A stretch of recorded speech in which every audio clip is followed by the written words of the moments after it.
In today's video, I'm going to teach you how to add pages on Shopify. If you need a dedicated spot for information like an about page, a shipping policy, or a simple announcement, creating a new page in your Shopify admin only takes a moment, and I'll walk you through it clearly from start to finish. First, open the Shopify website and head into your store's admin. From the left-hand sidebar, look for the Sales Channels section and select Online Store. This is where your themes, blog posts, and, importantly for today, your page is live. Once you're inside Online Store, choose Pages. You'll see a list of any pages you already have, along with controls to create a new one.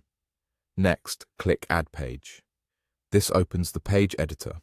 At the top, you'll find the title field. Give your page a clear, concise title that tells visitors exactly what to expect.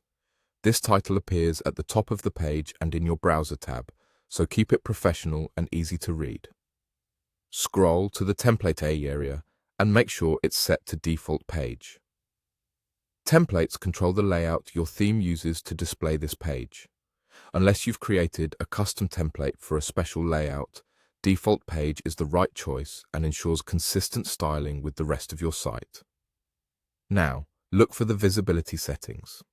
Set the page to visible so it can be accessed on your live store once you publish it. If you're not ready for customers to see it yet, you can keep it hidden or schedule visibility for later, but for this walkthrough, we're making it visible so it's ready to go.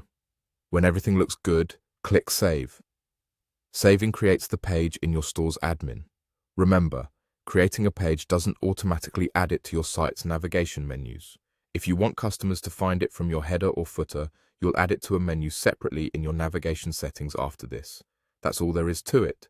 You opened Shopify, went to Online Store, selected Pages, chose Add Page, set a clear title, confirmed the default page template, ensured visibility, and saved your work. With these steps, you can create as many pages as you need to organize information and present it cleanly on your storefront.